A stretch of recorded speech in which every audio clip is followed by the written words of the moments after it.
Let me tell you something. If you've never watched a grown man in a blazer try to kick a toddler off her own porch for the sake of a high school party, you haven't lived in Marrow's Hollow Preserve. 2 years old. She's just two. And Rowan Vetch, our ever-loving HOA president, actually stood 5 steps down from me, waving a piece of paper like he was holding the Ten Commandments, while his teenage son lounged on our gatepost, wearing sunglasses like he'd just bought the whole county at a yard sale. That's where it started, right? Rowan looking me in the eye and declaring, "That porch is within the overflow zone for today's exclusive event, Section 4.2C, Sheriff Toiver. You got the notice." I mean, who leads off by quoting section numbers at a man standing on his own porch, blocking the sun from his daughter's eyes? I didn't even have to raise my voice. I just stepped forward, putting myself right between him and my little girl. She was rocking back and forth on that old maple horse, the one her mother built before she passed.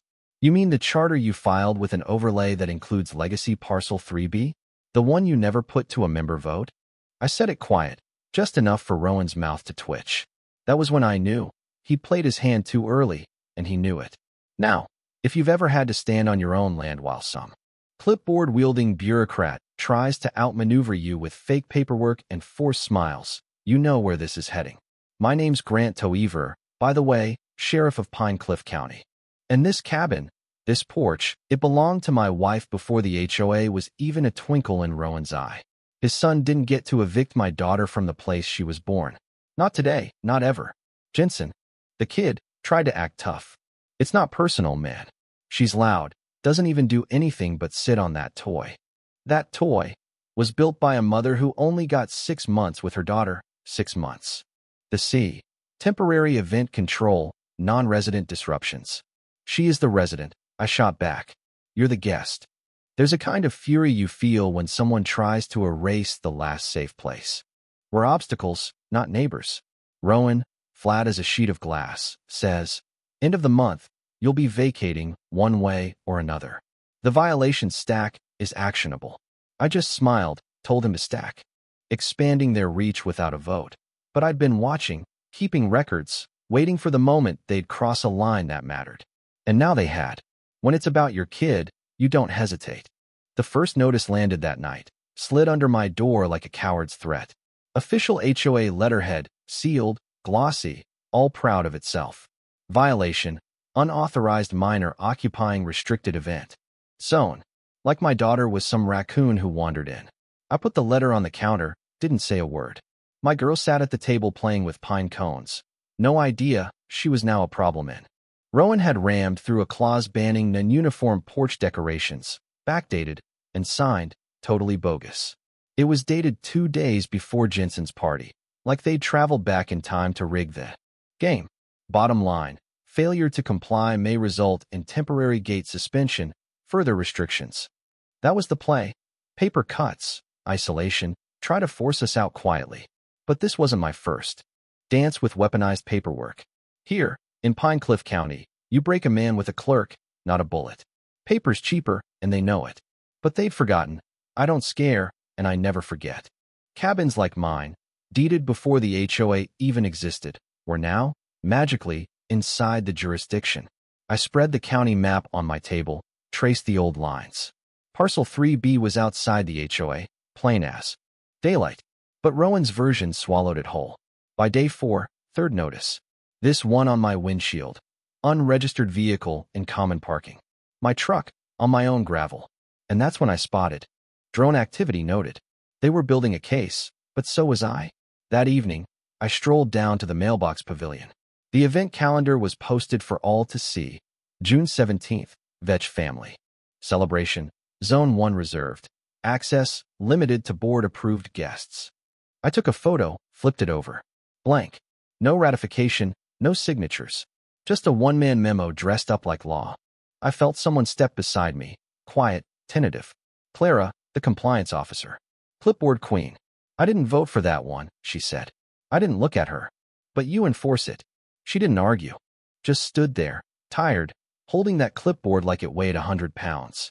We stood in the wind, the sky going dark, shadows stretching over the road. It wasn't even a board meeting. She said, just Rowan and Doug. Next day, new zones in the printer queue. So she knew. It's harassment legally, I said. She blinked. He said it was temporary. Updates would be voted on after. Implementation. Nothing Rowan Vetch does is temporary, I said. He uses compliance to move obstacles. My daughter isn't one. Clara looked at her clipboard. Top form was a repair request. Not a citation. I just try to keep the place running. Then stop helping him tear it apart. She looked up. This time, no fear, just a kind of readiness. I left her to it. That night. The lake. Jensen's party, echoing like they owned the place. They didn't. I pulled out my folder, property maps, deed records, everything. 3B had its own water easement, older than most homes here. Me print. Environmental disruption. He wants to cite you for the rocking horse under native landscaping. I laughed. Couldn't help it. He's compiling a stack, she said. Wants to revoke your gate. Access for good. I stepped off the porch, took the paper from her, didn't even read it. You still think you're just keeping things running? She shook her head, voice cracking. I think I'm trying. To fix something I helped break. That was the first real confession I'd heard from anyone on the inside. A few days later, they cut my gate code. No warning, just a red flash. Groceries in the back. My daughter asleep in the car seat. Tried the emergency override, dead. Up above, a new drone relay box. Jensen's again. That was criminal interference, not just a prank. I logged it. Edge, seeing how far I'd bent. The next morning, an email, pending cumulative violations will be reviewed for conditional access termination. No greeting, no signature, just threat. They were stacking fake violations, hoping the wait would make us fold. But I wasn't most people. And now I had their playbook. I drove to the county office, pulled the certified plat, original. Map, 1996, parcel 3B, outside HOA. Dug into the HOA incorporation papers. March 2025. Internal use only, not filed. That meant every violation Rowan sent was built on a phantom map. No law. Barcode at the bottom. Notice of non-compliance accumulation, emergency access termination pending. No signature. I scanned the barcode, private HOA document cloud, password protected. But I didn't need their cloud. I already had the real evidence on my table. I didn't tell my daughter any of this. Just took her for a walk along the lake. Watched neighbors watching me.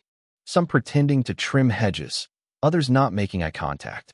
Rowan was counting on silence, on people following without thinking. That afternoon, I called the county's director, Lton. I have a certified lot exclusion and an unratified map expansion. Charter violation audit request. She told me to put it in writing, send everything. I did. Maps, drone photos, violation slips. Screenshots. Everything sealed, labeled, ready for war. The next morning, Clara found me on the trail, no clipboard, just a blue folder. Rowan doesn't know I have these draft clauses. Enforcement package, never reviewed or signed. He told me to upload them anyway. She handed over evidence of policy fraud. Will you testify? I asked. She didn't blink. Yes. Back at my cabin. I added Clara's documents to the stack. Now I had a witness. The drone didn't come that day. Maybe they were busy preparing for a fight they'd already lost. By the next sunrise, I had the whole package ready. 3 folders, 2 drives, and Clara's notarized resignation slipped under my door, 1 line at the bottom. If this brings it down, let it fall. Mara Kitt, another legacy owner, started a petition. At first, just the old guard, but soon new signatures appeared. Folks who'd watched Rowan twist the rules until he tried it on a toddler. 24 signatures, enough to call a special meeting, freeze all changes since March. At noon, I filed the evidence. By 4, the county posted the audit notice, compliance freeze, formal review. The phone rang off the hook, bored. Treasurer, anonymous calls, Clara texting updates. Rowan just stormed into the office, locked himself in the boardroom. Not so smug now. The next morning, new notice at every kiosk. HOA forum postponed due to scheduling. Delay tactic. By 10:02, the county clerk posted the audit with the county seal. All actions after March 12th under review, effective immediately. The news spread like wildfire. People gathered on the lodge lawn, reading documents, talking, comparing violation slips. I showed up just past noon, daughter on my hip, certified map under my arm. Clara laid the map out on the table. We're past claims. We're in fact Residents circled around, reading, some cursing. At 12:15, Rowan finally appeared. Blazer, aviators, clipboard. Rowan turned on her. You don't speak for this association. She held up the county's audit on her phone. He paled. Mara announced. Every violation since March is frozen. No fines. Up. Doug Lantry, treasurer, finally admitted. I wasn't in the room when he made these changes. Rowan tried to play the community card. I acted to preserve integrity. I laid out the maps, one real, one doctored. You enforced fake rules on people who trusted you. You blocked my gate access on a lie. Rowan tried to regain control. We're still in review. No final ruling. Your board is under audit, I said. You don't get to write the ending. Mara called a resident vote. Clara was named interim president. Hands went up, silent, strong. Rowan counted them, jaw tight, but the room had shifted. He left. His son didn't follow right away, just watched as the documents changed hands. My daughter held my pinky, watching like it was a bedtime story with monsters and heroes. That afternoon, the news broke. The audit confirmed everything. Rowan was removed, his property fines frozen, my citations wiped out. The audit's language was blunt, coercive irregularities. Board members, a full charter review, new clauses for real transparency. No more secret laws, no more silent compliance. My daughter doesn't know the details. She just knows her porch stayed hers. And I remember how it ended, with neighbors standing together, truth in hand. No shouting, no fists, just fact. If you've ever been cornered by a system pretending to be bigger than the law, you're not alone. And trust me, paper can't beat truth when you know where to look. If you're ready to stand your ground, subscribe, share your story below. We're not done yet. 50.